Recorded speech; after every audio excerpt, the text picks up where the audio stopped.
Glomerulopathy, glomerulopathy एक term आती है ग्लोमेरुलोपैथी।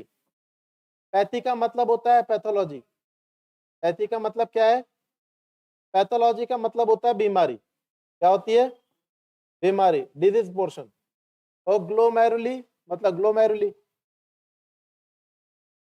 ग्लोमेरुली, ग्लोमेरुलो से संबंधित बीमारियों को क्या किसमें इंक्लूड करते हैं? ग्लोमेरुलोपैथी में।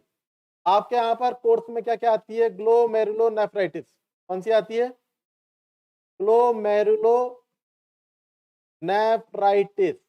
ग्लोमेरुलोनेफ्राइटिस आती है। नेफ्रोटिक सिंड्रोम और आती है नेफ्राइटिक सिंड्रोम। क्या आती है? Nephritic syndrome.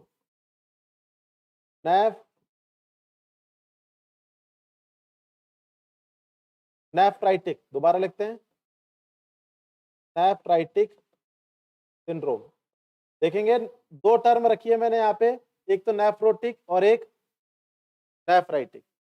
क्या होते हैं ज्यादा डीप जाने की बिल्कुल भी जरूरत नहीं है, आपको बस अभी अपर सुपरफिशियल समझना है। तो ये जो आप बीमारियां पढ़ रहे हैं किसके अंदर इंक्लूड कर रहे हैं? ग्लोमेरुलोपैथी के अंदर। और ग्लोमेरुली की स्ट्रक्चर मैंने आपको पूरी तरीके से समझा रखी है। एक बार रिवीजन के तौर पे मैं देख लेता हूं। मैंने आपको क्या पढ़ाया था? मैंने आपको बताया ये क्या होती है? Glomeruli capillary tough. क्या होती है? Glomeruli capillary tough. इसके बाद में ये क्या होती है? Basement membrane. क्या होती है? और लास्ट में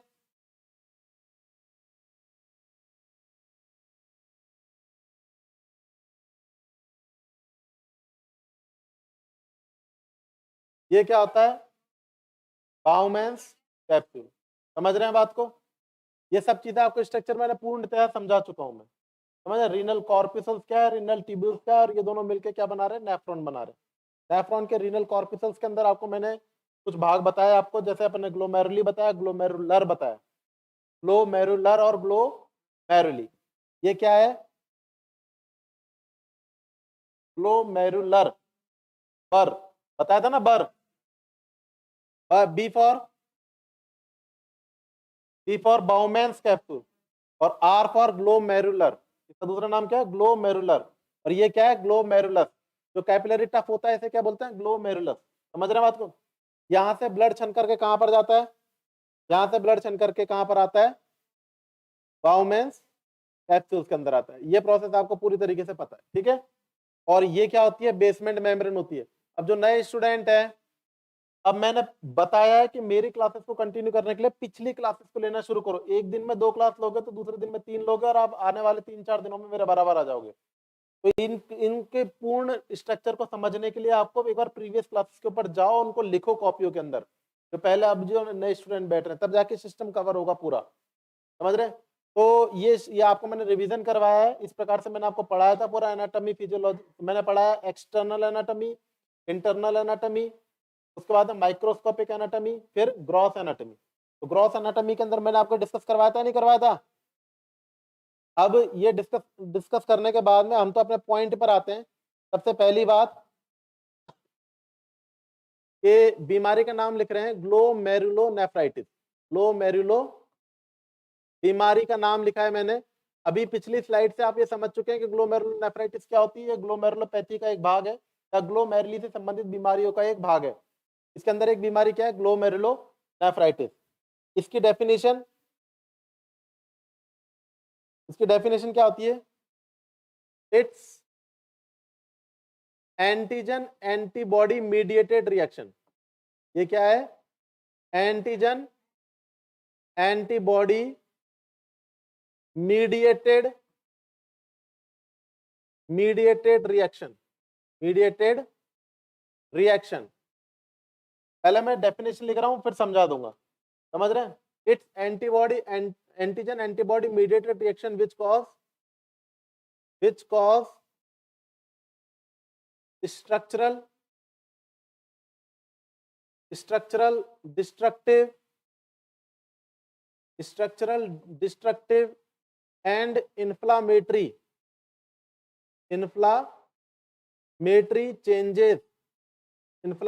चेंजेस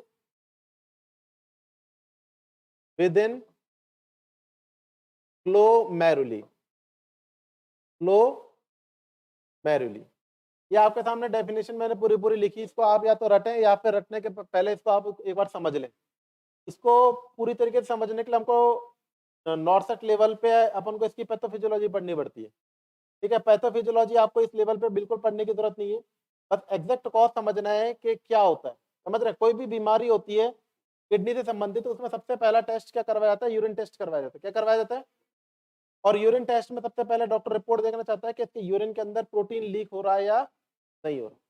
ये बात क्लियर है या नहीं है? सबसे पहले क्या देखेगा डॉक्टर? इसमें प्रोटीन लीक हो रहा है या नहीं हो रहा है। समझ रहे हैं बात को? तो मैं सिर्फ समझाऊंगा, अगली पैथोफिजियोलॉजी लिखवाऊंगा नहीं, सिर्फ समझाऊंगा एग्जैक्टली। समझ रहे हैं? और उसको समझाने के बाद में मैं इसकी डेफिनेशन के ऊपर आऊंगा। समझ रहे हैं? ताकि डेफिनेशन एकदम माइंड में स्थिर हो जाए। समझ रहे हैं बात को? तो अभी नेक्स्ट नंबर पे अपन देखते हैं इसकी दोबारा से स्ट्रक्चर। मैंने आपको स्ट्रक्चर बना के बताई कि एक चीज ये क्या होती है, ग्लोमेरुली कैपिलरी टफ। समझ रहे हैं? उसके बाद में ये क्या होता है, इसके नीचे बेसमेंट मेम्ब्रेन, और उसके नीचे की तरफ क्या होती है? बाउमेंस कैप्सूल्स होता है, जिसे ग्लोमेरुलर भी बोलते हैं। क्या होता है ये? ग्लोमेरुलर। मैंने आपको बताया यहाँ पर जो बैरियर होते हैं वो दो प्रकार के होते हैं। कितने प्रकार के होते हैं? दो प्रकार के बैरियर। एक तो साइज बैरियर होता है और एक शेप बैरियर होता है। मैंने ये बताया आपको कि जो बेसमेंट मेम्ब्रेन होती है, ये इस पे एंटीजन पाया जाता है। क्या पाया जाता है? और एंटीजन का नाम होता है ट्रिपल हेक्सिकल अल्फा चेन। ये एंटीजन पाता है। इस एंटीजन की प्रेजेंसी के कारण इस पे कौन सा आवेश पाया जाता है? ऋण आवेश पाया जाता है। क्या पाया जाता है? क्या बात समझ में आई? समझना है, समझ लीजिए इसको ढंग से, पूरा कॉन्सेंट्रेट यहीं पर रहिए। तो इस पे कौन सा आवेश पाया जाता है? ऋण आवेश। अर्थात जो ब्लड के अंदर जो कंपोनेंट है, मान लीजिए ब्लड के अंदर आपके कंपोनेंट का नाम लिख देता हूं मैं, AGFP।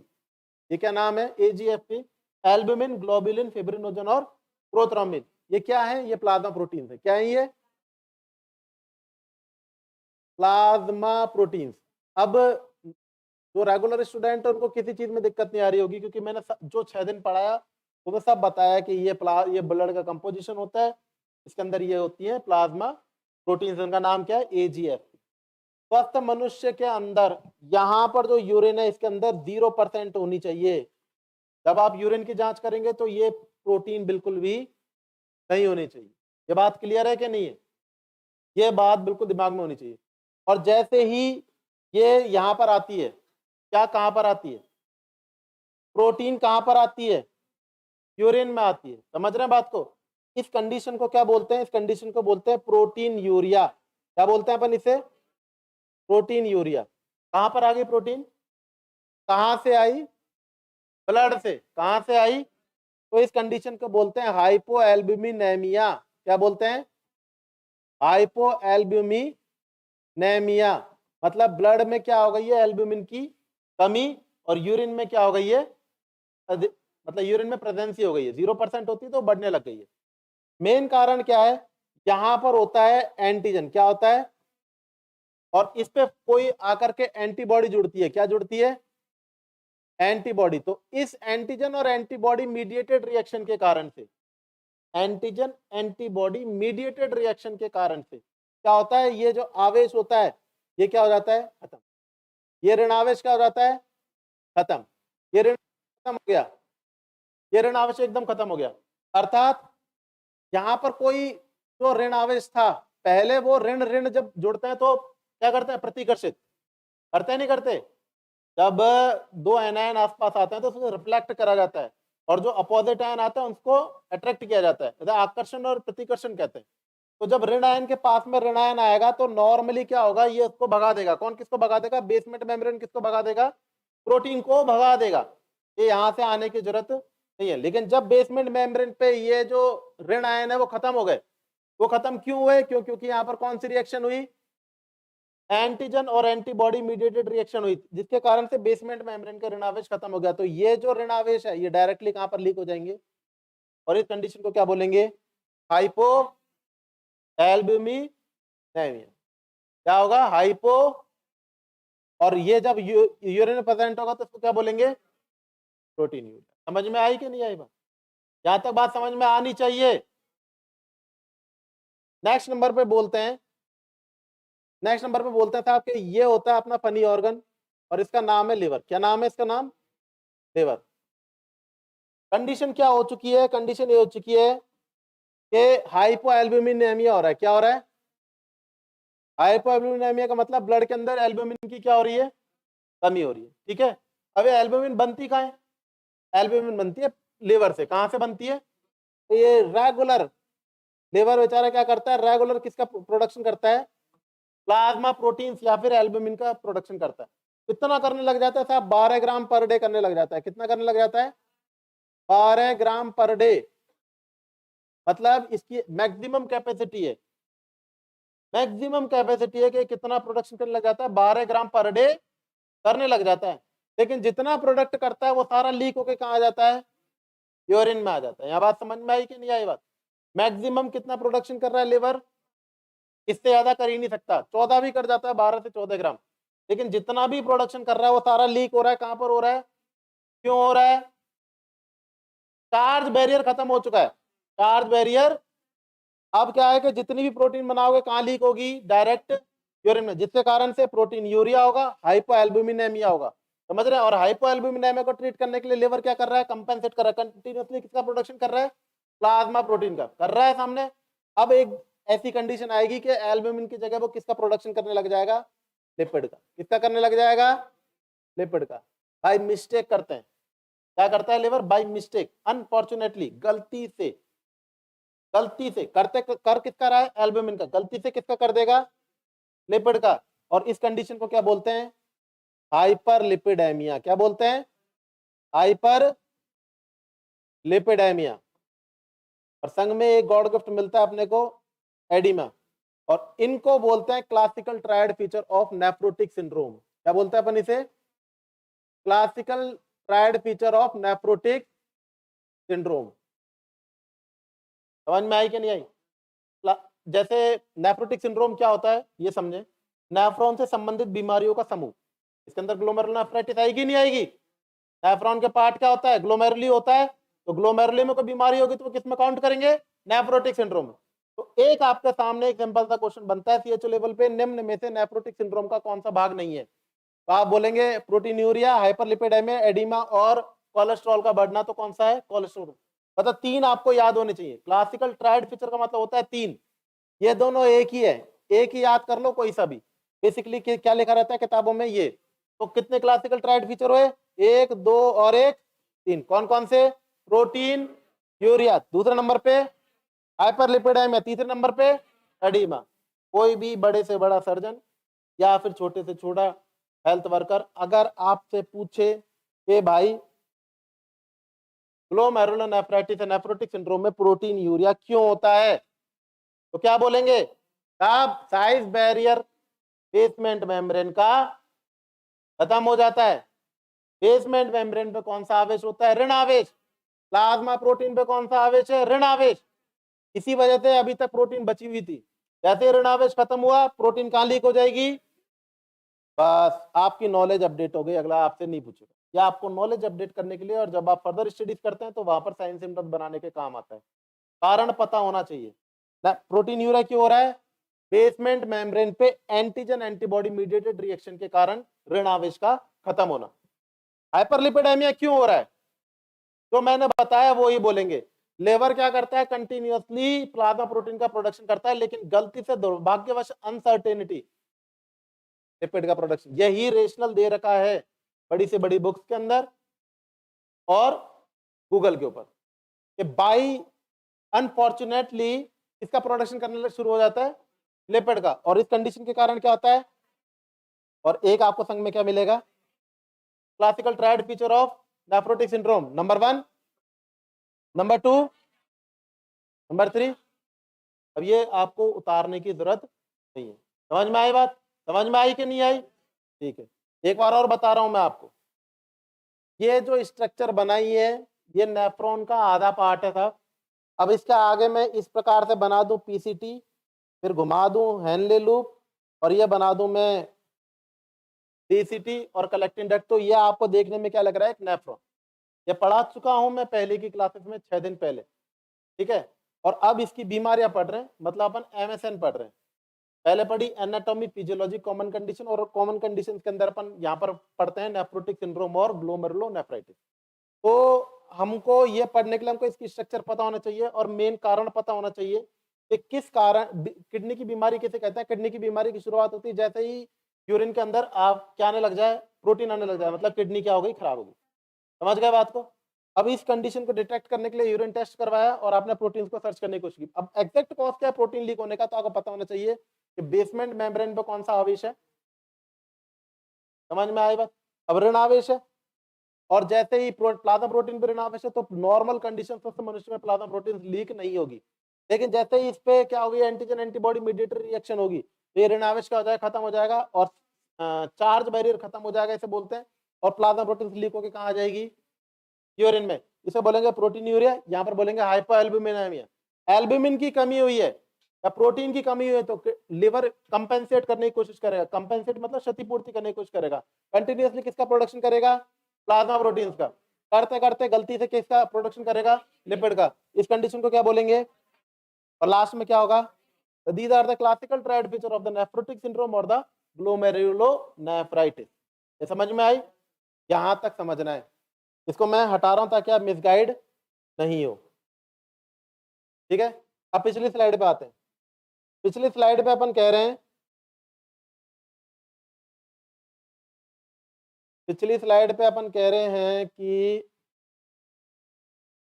ग्लोमेरुलोनेफ्राइटिस की डेफिनेशन यह क्या है, एक एंटीजन एंटीबॉडी मीडिएटेड रिएक्शन। अब आप अपने टीचर्स, अपने कलीग्स, अपने किसी कोचिंग के फ्रेंड से अगर पूछेंगे कि यार एंटीजन एंटीबॉडी रिएक्शन लिख रही है, ये मतलब क्या है, तो ये बता देगा एंटीजन पे जब एंटीबॉडी रिएक्शन होती है तो एंटीजन एंटीबॉडी रिएक्शन कहते हैं। लेकिन वो इसको एग्जैक्टली नहीं समझा पाएगा कि कहाँ पर हो रही है। अब आप जानते हैं कहाँ पर हो रही है, कहाँ पर हो रही है साहब, बेसमेंट मेम्ब्रेन पे हो रही है। समझ रहे हैं बात को। और बेसमेंट मेम्ब्रेन होने के कारण से क्या हो रहा है, ऋण आवेश खत्म हो, ऋण आवेश खत्म होने के कारण क्या हो रहा है, प्रोटीन। देखो तो यहाँ पर इतनी चीजें ना लिख करके इस डेफिनेशन को बनाया गया, it is antigen antibody mediated reaction जिसके कारण से स्ट्रक्चरल मतलब संरचना से संबंधित, स्ट्रक्चरल मतलब संरचना से संबंधित, डिस्ट्रक्टिव मतलब अपघटन से संबंधित, और इन्फ्लामेटरी मतलब इन्फेक्शन से संबंधित इसमें चेंजेस आएंगे ग्लोमेरुली में। इसको क्या बोलेंगे, चेंजेस आ रहे नहीं आ रहे ग्लोमेरुली में, आ रहे हैं कि नहीं आ रहे। ग्लोमेरुली थी वो पूरी जो स्ट्रक्चर थी वो क्या थी, ग्लोमेरुली। और उसके अंदर 3 चेंजेस आए, कौन कौन से, स्ट्रक्चरल, डिस्ट्रक्टिव, इन्फ्लामेटरी। क्यों आए, एंटीजन एंटीबॉडी मीडिएटेड रिएक्शन के। तो ये क्या है इसकी डेफिनेशन के बाद में नेक्स्ट पॉइंट अपने पास में आता है रिस्क फैक्टर। क्या आता है, रिस्क फैक्टर। रिस्क फैक्टर में ये आपके पास में प्योर 100% क्वेश्चन आता है, तो अपन रखेंगे 7 स्टार पॉइंट। रिस्क फैक्टर आपसे पूछा जाएगा, याद रखिएगा क्या होगा आंसर इसका, जीएबीएस। क्या है, जीएबीएस। जीएबीएस का मतलब group A beta, group A beta haemolytic, haemolytic streptococci, streptococci. कोकस मतलब एक वचन, कोकाई मतलब बहुवचन, बैक्टीरिया का नाम है GABS, group A beta haemolytic streptococci. ये होगा तो क्या होगा, ग्लोमेरुलोनेफ्राइटिस। क्या होगा, और या फिर सबसे ज्यादा पूछे जाने वाला अगेन एक और क्वेश्चन, ग्लोमेरुलोनेफ्राइटिस पे कहां से क्वेश्चन बनेंगे वो मैं यहीं पर लिख रहा हूं, और जब मैं इसको कंप्लीट करवा दूंगा तो लाइन में लिखवा दूंगा। समझ में आ गई बात। यहां पर दूसरा क्वेश्चन क्या पूछेगा, दूसरा पूछेगा लास्ट 6 मंथ प्रीवियसली। क्या, लास्ट 6 मंथ मतलब पिछले 6 महीने में प्रीवियसली यूआरटी हुआ है क्या, क्या हुआ है, यूआरटी मतलब अपर रेस्पिरेटरी ट्रैक इन्फेक्शन हुआ है क्या। पेशेंट को पूछोगे भाई 6 महीने पहले कोई साइनसाइटिस फेरेंजाइटिस कोई बीमारी थी क्या, श्वसन से संबंधित कोई बीमारी थी क्या, और या फिर अपन बोलेंगे कोई डेंटल से संबंधित सर्जरी करवाई है क्या। अगर ये करवाई है तो उसको क्या हो सकता है, ग्लोमेरुलो क्या बात समझ में आई कि नहीं आई? चलो एक ट्रिक याद कर लेना, GABS। GABS का मतलब क्या हुआ? Group A beta haemolytic streptococci. जिसको इन्फेक्शन है उसको कौन कौन सी बीमारियां होंगी? पहली तो आप खुद ब खुद बता दोगे सर क्या होगी? ग्लोमेरुलो नेफ्राइटिस, ग्लोमेरुलो नेफ्राइटिस, ये क्लियर है? दूसरा यहां पर एक और लिख लो, एंडोकार्डाइटिस। क्या होगी? एंडोकार्डाइटिस। और तीसरी एक और लिख लो, रियोमैटिक हार्ट डिजीज, रियोमैटिक हार्ट डिजीज। क्या समझ में आया कि नहीं आया? किसको समझ में नहीं आया? सिंपल सी चीज बताइए, इसका रिस्पेक्टर क्या है? ये बैक्टीरिया का नाम है, इसको मैं सिंपल और नहीं कर सकता हिंदी में, group A beta haemolytic streptococci. या फिर उसको लास्ट 6 महीने में क्या हुआ है? अपर रेस्पिरेटरी ट्रैक इन्फेक्शन, मतलब उसको कोई फेरेंजाइटिस हुआ है, टॉन्सिलाइटिस हुआ है, या फिर किसी प्रकार के डेंटल कैरीज करवाई, डेंटल सर्जरी करवाई, तो उसके अंदर क्या हो सकती है? ग्लोमेरुलोनेफ्राइटिस। समझ रहे हैं बात को? इसका कारण क्या होता है? इसका कारण होता है कि कारण ये कि अगर डेंटल कैरीज करवा रहे हैं या अपर रेस्पिरेटरी ट्रैक इन्फेक्शन हो रहा है, कारण समझा रहा हूँ, लिखना नहीं है, एक नॉलेज अपडेट कर रहा हूँ। इसमें क्या होता है? पोर्ट ऑफ एंट्री खुल जाता है। क्या होता है? Port of entry. Port of entry का मतलब जहां से बैक्टीरिया प्रवेश करते हैं। समझ रहे हैं बात को? बैक्टीरिया कहां से प्रवेश करेंगे? डेंटल सर्जरी के दौरान कर गए, या यूआरटी हुआ उस समय कर गए, करके कहाँ आए? ब्लड में। ब्लड में वाइटल ऑर्गन पे जाएगा। ब्लड कहाँ जाएगा? सबसे पहले वाइटल ऑर्गन क्या होते हैं? सबसे मेन प्रसिद्ध ऑर्गन हमारे बॉडी का, ब्रेन, हार्ट, किडनी। तब जाता है नहीं जाता? तीनों को ही ले मरता है, तीनों को ही ले मरता है। कौन कौन से? किडनी, हार्ट और ब्रेन। ब्रेन में क्या लेके गया? Rheumatic heart disease. समझेंगे, आगे बताएंगे कैसे करेगा, क्या करेगा, वो मैटर नहीं है। दूसरे नंबर पे किसको लेके गया? और तीसरे नंबर पे एंडोकार्डियम। क्या होता है? समझ में आनी चाहिए बात। देखो ये हार्ट की स्ट्रक्चर है, हार्ट की 3 लेयर होती है। कौन कौन सी होती है साहब? एक हो गई व्हाइट कलर की लेयर, एक हो गई ग्रीन कलर की लेयर, और एक हो गई येलो कलर की लेयर। इसे बोल दिया अपन ने पेरिकार्डियम, मायोकार्डियम, एंडोकार्डियम। क्या गौर से देखेंगे तो एंडोकार्डियम क्या कर रही है? चैम्बर को लाइनिंग कर रही है। मतलब ब्लड किसके कांटेक्ट में? Directly endocardium. तो जो भी कोई पोर्ट ऑफ एंट्री के द्वारा माइक्रो ऑर्गेनिज्म में एंटर करेगा तो किसको अफेक्ट करेगा? एंडो को, मायोकार्डियम को नहीं कर रहा। तो क्या होगा? सिर्फ क्या होगा? एंडोकार्डाइटिस। क्या होगा? ग्लोमेरुलोनेफ्राइटिस। क्या होगा? समझ में आई कि नहीं आई? ऐसे बोल रहा हूँ, समझ में आई क्या?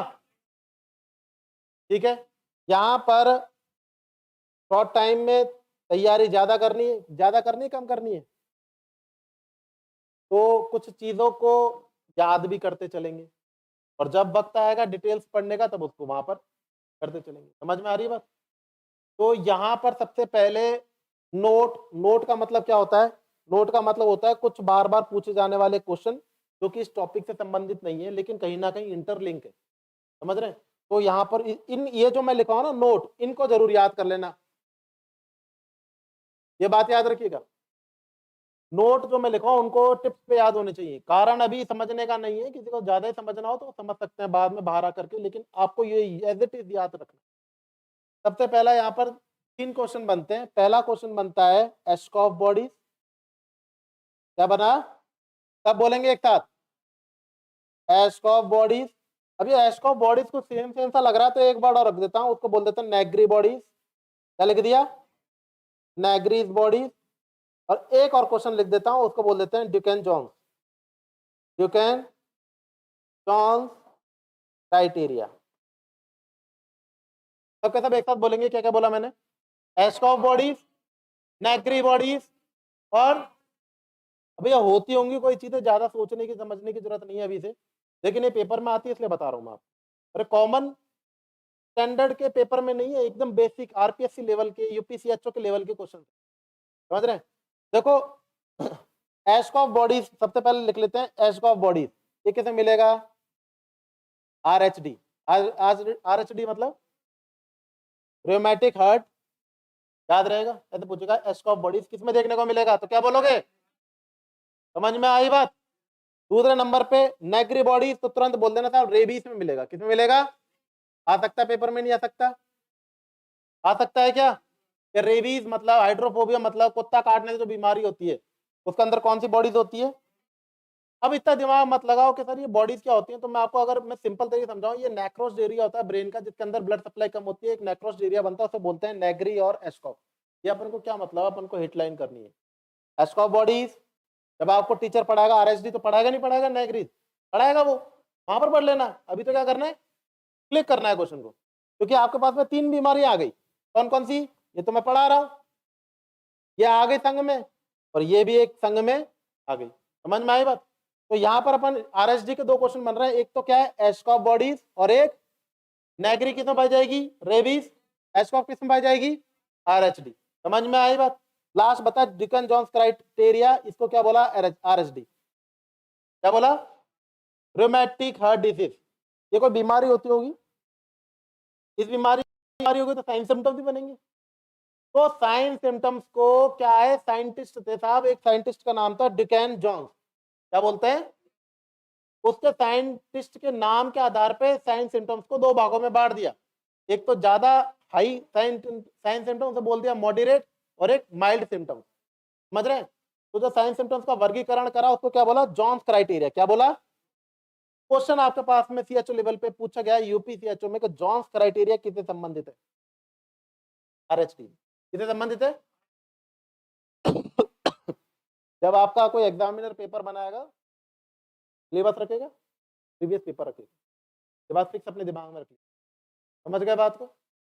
तो थोड़ा सा हेडलाइन रखनी है, हालांकि ये कार्डिक आपके कोर्स में नहीं है लेकिन एनाटॉमी में भी है, तो थोड़ा सा अगर कोई हिट क्वेश्चन आ रहा है तो उसको थोड़ा सा टच करके रखो।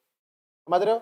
दोबारा बता रहा हूं मैंने क्या बताया, ग्लोमेरुलर नेफ्राइटिस की डेफिनेशन पढ़ाई सबसे पहले, मैंने क्या पढ़ाई, क्या होती है, it is antigen antibody mediated reaction, इसके कारण से ग्लोमेरुली के अंदर स्ट्रक्चरल डिस्ट्रक्टिव और इंफ्लामेटरी चेंजेस आते हैं, इसे क्या बोलते हैं आप, ग्लोमेरुलर नेफ्राइटिस।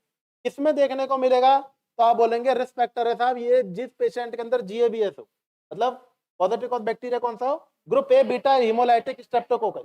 समझ में आई बात। और या फिर उसने 6 मंथ पहले कोई उसको यूआरटी, यूआरटी का मतलब क्या होता है, हाँ याद रखना, upper respiratory tract, upper respiratory tract. और जब इसको ट्रीट नहीं करते तो ये घुस जाता है एलआरटी में, किसमें, एलआरटी मतलब लोअर रेस्पिरेटरी ट्रैक, और लोअर रेस्पिरेटरी ट्रैक मतलब निमोनिया, एलआरटी मतलब निमोनिया, और निमोनिया मतलब लंग्स का फुटबॉल बनना। समझ गए, लंग्स का क्या बनना, फुटबॉल, एक फुटबॉल बन जाता है लंग्स लास्ट में जाकर के। समझ रहे, गैसेस एक्सचेंज बंद हो जाता है। समझ रहे हैं बात को। तो यहाँ पर सबसे पहले क्या हुआ, यूआरटी फिर एलआरटी फिर लंग्स खत्म। इस सिस्टम से होती है चीजें, आपको अभी नहीं पर धीरे धीरे अपडेट करना। तो 6 मंथ पहले किसी पेशेंट को अपर रेस्पिरेटरी ट्रैक इन्फेक्शन हुआ हो या फिर किसी प्रकार की डेंटल कैरीज हुई हो, उसके अंदर किसकी संभावना ज्यादा रहेगी, ग्लोमेरुलो। अब आपको याद रखना है कि जीएबीएस आपके मेडिकल फील्ड में, नर्सिंग क्षेत्र में 3 बीमारियों को लेकर आएगा, 10 सालों में लेकर के आया 3 बीमारियों को लेकर। कौन कौन सी, glomerular nephritis, rheumatic heart disease, और अब आप किसी टीचर से एंडोकार्डाइटिस पढ़ेंगे, उसका रिस्क फैक्टर लिखेंगे तो क्या लिखेंगे, जीएबीएस। क्या लिखेंगे, क्या बात समझ में आई। ये तीनों चीजें बता, रूमेटिक हार्ट डिजीज के जो बीमारी है इसके सिम्टम्स को एक साइंटिस्ट ने 2 भागों में बांटा, एक कम प्रभावी एक अधिक प्रभावी। उसे क्या बोला, जॉन्स क्राइटेरिया। क्या बोला, जॉन्स क्राइटेरिया क्या है, सिम्टम्स को विभेद किया। जॉन्स क्राइटेरिया क्या है, क्वेश्चन कहता आएगा जॉन्स क्राइटेरिया किस बीमारी से संबंधित है, तो क्या बोलेंगे, आरएचडी। क्वेश्चन आएगा नेगरी बॉडी किससे संबंधित है, क्या बोलेंगे, क्वेश्चन आएगा एस्कॉप बॉडी किससे संबंधित है। तो इसका मतलब ये क्या है, जस्ट फॉर नॉलेज, क्या होना चाहिए, ये पॉइंट से संबंधित नहीं है। समझ में आई बात। और ऐसे लिख करके और इस प्रकार से आप भी ब्रैकेट में बंद करके आगे बढ़ोगे। समझ में आई बात। पहले क्या पढ़ा, डेफिनेशन, फिर क्या पढ़ा, अब क्या पढ़ोगे, साइन सिम्टम। क्या पढ़ोगे, क्योंकि आपके में पैथोफिजियोलॉजी कोर्स में नहीं है, तो अपन डायरेक्ट किस पे आते हैं, साइन सिम्टम्स पे। ठीक है, साइन सिम्टम्स, सबसे पहले साइन सिम्टम्स आप खुद बताएंगे क्या होगा साहब, तो आप बोलेंगे साहब इसके अंदर एडिमा होगा, क्या होगा? फिर आप बोलेंगे सर इसमें हाइपोएल्बुमिनेमिया होगा कि नहीं होगा? या आप खुद बोल रहे हैं? फिर उसके बाद में एल्बुमिन यूरिया होगा, क्या होगा? अब एल्बुमिन लीक होता जाएगा तो क्या हो जाएगा? हाइपरलिपिडेमिया होगा, क्या होगा? यहां तक आपको आता है? समझ में आई बात? नेक्स्ट नंबर पे एडिमा हो रहा है तो फ्लूइड का रिटेंशन होगा या फिर कमी होगी? बीपी बढ़ेगा या घटेगा? बहुत बढ़िया। बीपी क्या होगा? कम होता है, थोड़ा थोड़ा सा चलता। फ्लूइड रिटेंशन होगा, बीपी बढ़ेगा। फ्लूइड इकट्ठा होगा, बीपी बढ़ेगा। वेट घटेगा या बढ़ेगा? बढ़ेगा। Weight increase. या प्लीज बोलिए।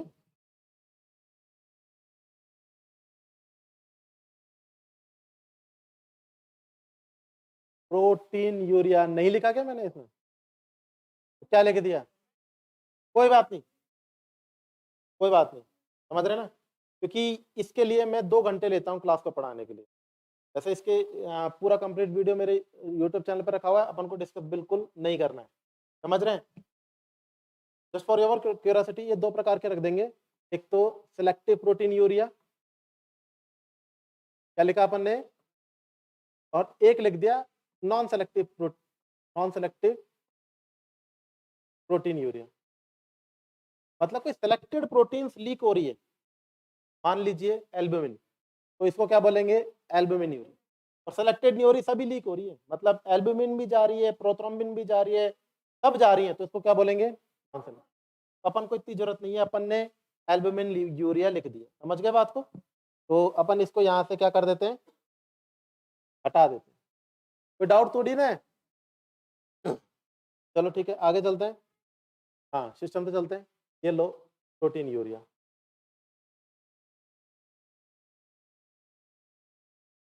ठीक है। अब अपन बोलते हैं एडिमा हुआ, हाइपोएल्बुमिनेमिया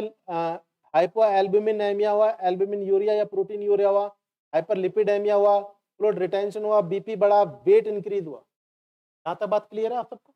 ये सब कुछ हो चुके। आगे कुछ साइन सेंटर्स बनाने की कोशिश करते हैं। अरे एडिमा हुआ तो एडिमा सबसे पहले कहाँ देखने को मिलेगा?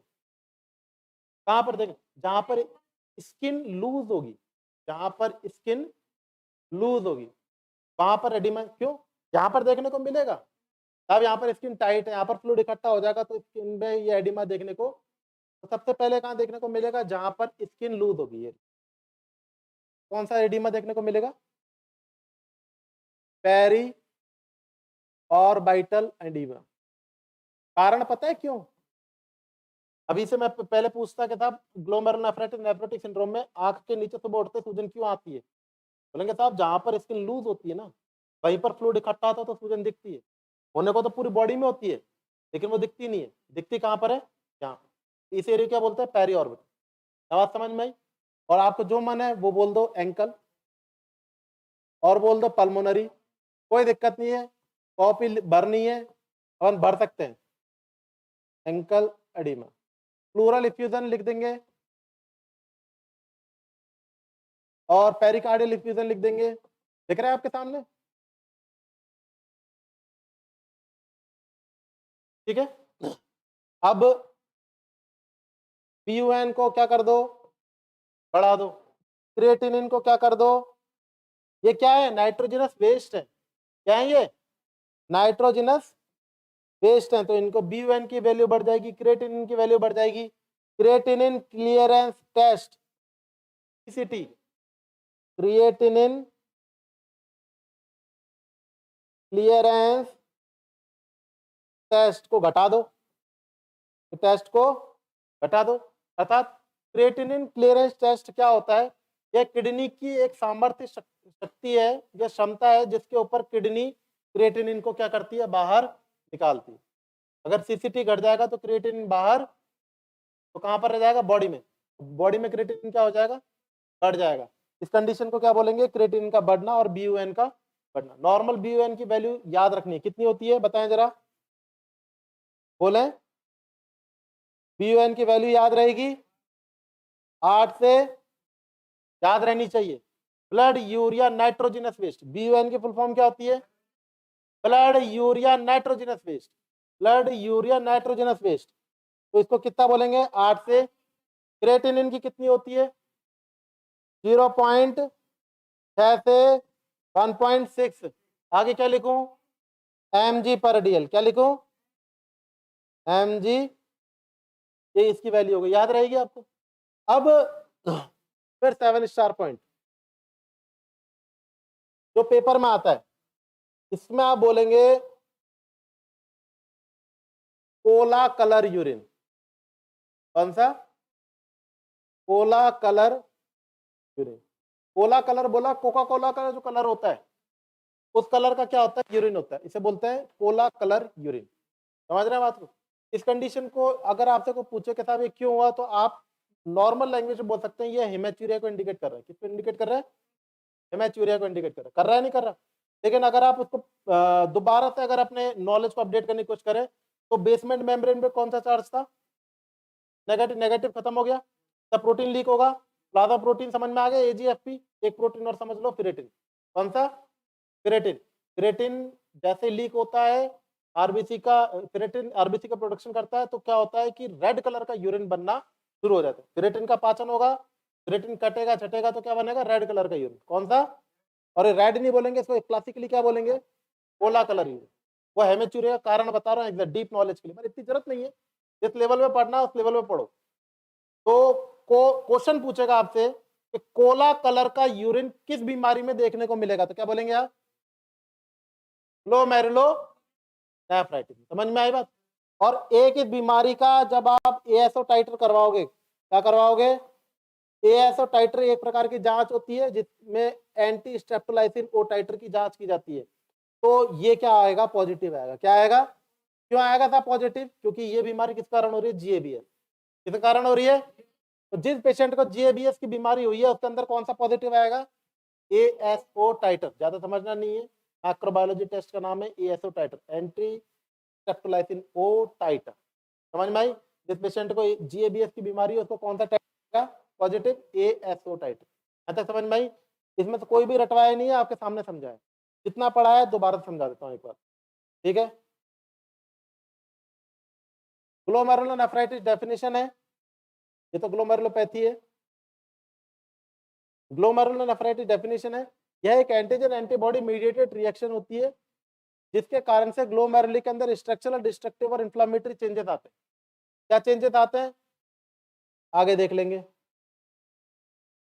नेक्स्ट नंबर पर है, इसका रिस्पेक्टर क्या है? तो रिस्पेक्टर में बोला कि जिस पेशेंट को GABS हुआ हो, GABS होगा तो क्या होगा? फ्यूचर में उसको ASO टाइटर पॉजिटिव होगा। समझ में आई बात? तो GABS मतलब ग्रुप है बीटा हीमोलाइटिक स्ट्रेप्टोकोकाई, या फिर 6 मंथ पहले क्या हुआ हो? URT, upper respiratory tract infection, या फिर क्या हुई हो? कोई प्रकार की डेंटल की सर्जरी। कुछ क्वेश्चन बन रहे हैं छोटे मोटे, याद करने हैं। एस्को बॉडीज किस में देखने को मिलेगी? RSD। नेगरी बॉडी किस में देखने को मिलेगी? रेबीज। ड्यूकेन जॉन्स क्राइटेरिया किसमें? अगर ये बोले कि GABS कौन कौन सी बीमारी को लीड करता है, तो क्या बोलेंगे? एंडोकार्डाइटिस, ग्लोमेरुलोनेफ्राइटिस और रोमेटिक हार्ट डिजीज। समझ में आई बात? नेक्स्ट नंबर पे साइन सिम्टम्स देखे। साइन सिम्टम्स एकदम सिंपल थे। सबसे पहले क्या लिखा? एडिमा, हाइपोएल्बिनिमीमिया, एल्बिन यूरिया या proteinuria, hyperlipiduria, fluid retention, BP increased, weight gain. Oedema, oedema सबसे पहले कहां देखने को मिलेगा? Periorbital oedema, ankle oedema, pulmonary oedema, और लिखो डिसिप्निया। मैं मेन चीजें लिखवा रहा हूँ, ये सब फर्जी चीजें हैं, याद करने की जरूरत नहीं है। ऐसे लिख के इनको ऐसा कर देना छोटे छोटे। मेन चीजें मैंने क्लासिकल लिखवा दिया, वही आपके पेपर में आएंगी। समझ रहे? Periorbital, pericardial effusion, pleural effusion, BUN, blood urine nitrogenous बेस increase, creatinine increase, CCT decrease, creatinine clearance test. It is the ability of the kidney to remove the creatine how well. यह kidney की वह सामर्थ्य क्षमता को दर्शाता है जिसमें किडनी क्रिएटिन को कितने अच्छी तरीके से बाहर निकाल सकती है। अभी नहीं निकाल पाती तो क्रिएटिन क्या हो जाती है? डाउन। समझ में आई बात? एक कॉमन क्वेश्चन आता है आपके पास, ये समझ में आया नहीं आया? एक कॉमन क्वेश्चन आता है आपके सामने। क्वेश्चन है, confirmatory test of confirmatory test for renal failure, confirmatory test for renal failure. Option आएगा आपके पास में, ऑप्शन ए BUN, ऑप्शन आएगा CCT, ऑप्शन आएगा सी क्रिएटिनिन, और ऑप्शन डी आएगा ऑल अबव। तो ऑल अबव वाले हाथ खड़ा करें, ऑल अबव। क्लियर? हाथ खड़ा करें ना। BUN वाले हाथ खड़ा करें, हाथ खड़ा करें। CCT वाले हाथ खड़ा करें, क्रिएटिनिन वाले हाथ खड़ा करें। तो ठीक है, गुड। सबसे पहली बात तो कंफर्मेटरी जहां पर पूछा हो तो उसके अंदर ऑल अबव तो कभी मत करना। क्यों? क्योंकि कंफर्मेटरी एक ही होती है। कंफर्मेटरी क्या होती है? एक ही होगी, मतलब इसका कंफर्म है, इसका मतलब ये तो नहीं होगा। क्वेश्चन को पकड़ लें। दूसरे नंबर पे पूछा कंफर्मेटरी टेस्ट, BUN ज्यादा प्रोटीन खा लोगे ना, ज्यादा प्रोटीन खा लोगे तो नाइट्रोजनस वेस्ट बढ़ जाएगा। तो इसमें कोई बीमारी कंफर्म नहीं कहती कि BUN बढ़ने के कारण। BUN कब बढ़ जाता है? ज्यादा प्रोटीन डाइट खा लो, उसमें BUN बढ़ जाएगा, जो नॉर्मल भी हो जाएगा। क्रिएटिनिन की क्लासिकल चीज ये है कि क्रिएटिनिन जब बढ़ना शुरू होगा जब 50% किडनी खराब हो जाएगी। 50% किडनी खराब होगी, उसके बाद में क्रिएटिनिन क्या होगा? का मतलब क्रिएटिनिन बढ़ रहा है, मतलब कंफर्म क्या है? किडनी खराब है। समझ रहे हैं? कब बढ़ेगा? जब 50% किडनी क्या हो जाएगी? डैमेज। के बाद में क्रिएटिनिन बढ़ेगा। ये क्रिएटिनिन क्लियरेंस टेस्ट है, ये तो कोई टेस्ट बताता है कितनी अच्छी तरीके से इसको बाहर। समझ रहे हैं? सामर्थ्य। नेक्स्ट नंबर पर अब साइन सिम्टम्स हो गए, तो अब क्या पढ़ेंगे आप? इंटरवेंशन। क्या पढ़ेंगे आप? Intervention. Closely monitor vital sign, closely monitor vital sign, vital sign, and closely monitor glucose, closely monitor glucose. या आप लोग नॉर्मली पढ़ते हुए आ रहे हैं, डिग्री डिप्लोमा टाइम पे किसी प्रकार का इंटरवेंशन होता है, क्या करते हैं? वाइटल साइन को क्लोजली मॉनिटर करते हैं और ग्लूकोज को क्लोजली मॉनिटर करते हैं। लेकिन ये मैटर ये नहीं है, मैटर इसका कुछ और है। देखिए यहां पर ये कह रहे हैं कि क्लोजली मॉनिटर वाइटल साइन, सबसे पहले टेम्परेचर, कौन सा? T रखना है इसको, और दूसरे नंबर पे BP। क्या? और से समझिएगा, एक बार समझा रहा हूं क्योंकि ये आपके समझ में आनी चाहिए। देखो भारत देश के अंदर, भारत क्या मैं बोलूं, अगर ऑल ओवर वर्ल्ड के अंदर दो प्रमुख बीमारियां लीड कर रही है, एक तो कौन सी है? हाइपरटेंशन, और एक है डायबिटिक मेलाइटस। कोरोना के चपेट में भी वो आए जिसको क्या थी? डायबिटिक सी और हाइपरटेंशन। मतलब मेन लीडिंग बीमारियां कौन सी हो गई? BP और डायबिटिक मेलाइटस। समझ में आई बात? अब मैं आपके सामने BP बढ़ने के कारण से किसको लीड करूंगा? किडनी खराब करके दिखाता हूँ। क्या खराब कर रहा हूं मैं? जिसके BP की प्रॉब्लम है, हाइपरटेंशन, उसकी किडनी कैसे खराब होती है समझ लीजिए। समझा रहा हूं इस चीज को, ये आगे काम आती हैं आपकी चीजें। देखो BP बढ़ा हुआ है और इसके कारण क्या करना है अपन को? किडनी खराब करनी है, रीनल फेलियर करना है। समझ में आई बात? तो इसको ऐसे समझते हैं कि ये क्या है? ये ब्लड वेसल्स है। क्या है ये? और ब्लड वेसल्स की ये इनर लाइनिंग है। की लाइनिंग होती है ट्यूनिका, एडवेंटिशिया, मीडिया और इंटरना। ब्लड वेसल्स की 3 लाइन होती है। इतना नहीं पढ़ना है अपन को, धीरे धीरे पढ़ना है। एडवेंटिशिया, मीडिया और इंटरना। समझ में आई बात? बेसिकली ब्लड कहाँ बहता है? बेसिकली ब्लड बहता है इसके अंदर। किसके अंदर बहता है? इनर कोर के अंदर बहता है। समझ में आई बात? यहाँ पर बात समझ में आई? अब आप ये मानिए कि जो ब्लड है, ब्लड प्रेशर किसे कहते हैं? सबसे पहले तो ये क्वेश्चन आता है, ब्लड प्रेशर किसे कहते हैं? ब्लड के द्वारा, ब्लड के द्वारा आर्टरी पे, ब्लड के द्वारा आर्टरी पर लगने वाला प्रेशर, पर लगने वाला प्रेशर क्या कहलाता है? मतलब आपके थ्योरी के हिसाब से ये जो ब्लड है जो बह रहा है, ये किस पे? आर्टरी पे क्या करेगा? प्रेशर करेगा। कर रहा है नहीं कर रहा? इसे आप नाप रहे हैं और इसे आप क्या बोल रहे हैं? ब्लड प्रेशर कह रहे हैं। समझ रहे हैं? अब आप आगे का तो देख रहे हैं कि आगे की तरफ जो आर्टरी प्रेशर लग रहा है उसके कारण क्या हो रहा है? बीपी बन रहा है। बीपी को नाप रहे हैं आप। अब आपको पीछे भी देखो, जब ये कोई चीज आगे जा रही है तो पीछे भी जा रही होगी, तो मतलब ये प्रेशर पीछे भी देता है। क्या देता है? पीछे भी दे रहा है। और इस पीछे प्रेशर देने के कारण से ये जो ल्यूमन है ये चक्करा हो रहा है, कंस्ट्रिक्ट हो रहा है। क्या हो रहा है? ये कंस्ट्रिक्ट हो रहा है। समझ रहे हैं बात को? अब ये कंस्ट्रिक्ट हो रहा है, अभी तो कंस्ट्रिक्ट करके दिखा रहा हूं मैं, गौर से देखिएगा। ये ल्यूमन और कंस्ट्रिक्ट हो रहा है, ये देखिएगा। पहले तो बहुत गैप था और अब तो देखिएगा ये गैप मैंने बिल्कुल घटा दिया। समझ में आई बात? क्यों ये कंस्ट्रिक्ट क्यों हुआ? बीपी बढ़ने के कारण। बीपी बढ़ा तो उसका प्रेशर कहां पर पड़ा? ल्यूमन पे। और ल्यूमन में क्या बह रहा है? ब्लड। अभी कंस्ट्रिक्ट हो गया और ये ब्लड आर्टरी कहां पर जा रही है? ये आर्टरी हार्ट से निकली है। कहां से निकली है? हार्ट से निकली है, मतलब यहाँ हार्ट से ब्लड निकल चुका है और अब ये कोई भी ऑर्गन मान लीजिए आपके हिसाब से ये किस में जा रही है? किडनी में जा रही है। क्या बात समझ में आई कि नहीं आई? अब बीपी बढ़ेगा तो किडनी की तरफ ब्लड सप्लाई बढ़ेगी या घटेगी? घटेगी। क्या होगा? यही बात समझाना चाह रहा हूं, पहले लिख देता हूं फिर दोबारा समझाता हूं। बीपी बढ़ेगा तो किडनी की तरफ ब्लड सप्लाई घटेगी। ब्लड सप्लाई क्या होगी? बाकी ऐसा कुछ दिख नहीं रहा है। बीपी बढ़ेगा, हाइपरवोलेमिया होगा, हाइपरवोलेमिया का ब्लड वॉल्यूम बढ़ेगा, ब्लड वॉल्यूम बढ़ेगा तो किडनी की तरफ ब्लड सप्लाई बढ़नी चाहिए, लेकिन ऐसा होता नहीं है एग्जैक्टली। बीपी बढ़ने के कारण से जो इस ल्यूमन के ऊपर क्या होता है? प्रेशर होता है। प्रेशर के कारण ये ल्यूमन क्या होता है? कंस्ट्रिक्ट होता है और कंस्ट्रिक्ट के कारण से प्रॉपर ब्लड फ्लो किस में नहीं जा पाता? और किडनी में नहीं जाएगा तो ब्लड वॉल्यूम प्रॉपर नहीं जाएगा तो जीएफआर क्या हो जाएगी? घट जाएगी। और जब जीएफआर घट जाएगी तो क्या होगा? मेटाबॉलिक वेस्ट का क्या होगा? एक्यूमुलेशन। क्या होगा? और इस एक्यूमुलेशन को क्या बोलेंगे? Renal failure. क्या बोलेंगे? मतलब यही कारण है कि जब किसी पेशेंट का हाइपरटेंशन होता है तो उसकी अगला अंग कौन सा अंग प्रभावित होगा? समझ में आई कि नहीं आई बात? बाकी आपको ये लॉजिक होना चाहिए, ये क्लियर होना चाहिए। समझ में आई? और अगर बात करें कि शुगर क्या होता है? जो ग्लूकोज होता है ना, ये बेसमेंट मेम्ब्रेन पे जाकर के स्क्लेरोटिक चेंजेस करता है। किस पे करता है? कौन सी बेसमेंट मेम्ब्रेन? किडनी वाली। किडनी में कहां पर है? ग्लोमेरुली के नीचे।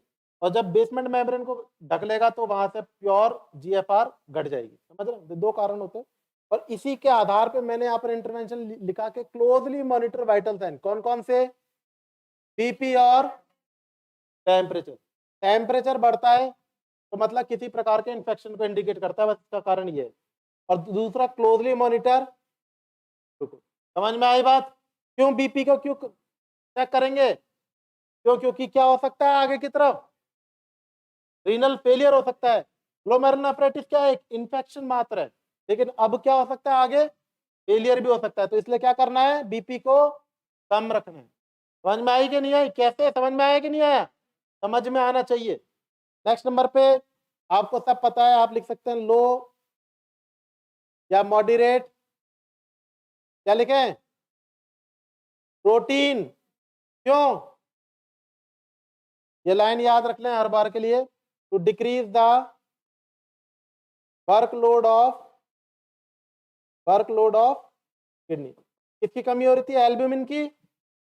एल्ब्यूमिन को एडमिट कर दो। इसको एडमिट करो। एल्ब्यूमिन को एडमिट करोगे तो एडिमा कम होगा। समझ रहे कैसे होगा? अलग बात है, अभी नहीं समझना। एल्ब्यूमिन एडमिट करनी है। डायरेक्ट एल्ब्यूमिन होता है, समझ रहे हैं? उसको भी आप एडमिट, जैसे आइसोटोनिक होता है, हाइपोटोनिक होता है, हेपाटोनिक होता है, ऐसे डायरेक्ट क्या होता है? एल्ब्यूमिन। एल्ब्यूमिन को डायरेक्ट एडमिट करो, एडिमा कंट्रोल होगा। नेक्स्ट नंबर पे सोडियम ज्यादा या कम? पोटेशियम ज्यादा या कम? कैलोरी है ना, काफी। ठीक है, उतार लीजिए इसको। दोबारा बताना है, बहुत सिंपल तरीके से समझाया मैंने। समझाया ज्यादा है, लिखवाया कम है। जो लिखवाया है वो पेपर में आता है, तो ये बात ध्यान रखिएगा, स्टार लगा के ढंग से समझा दिया, इससे ज्यादा आपको परेशान होने की जरूरत नहीं है। अगर कोई आपसे पूछे कि यार ऐसा क्यों हुआ, ऐसा क्यों हुआ, तूने तो एक पेज में कॉपी खत्म कर दी, तो भाई मेरे को ये सब दिमाग में आ चुकी है, लेकिन मेरे कोर्स से संबंधित नहीं है, इसलिए मैंने यहाँ पर ये चीजें नहीं लिखी है। ठीक है,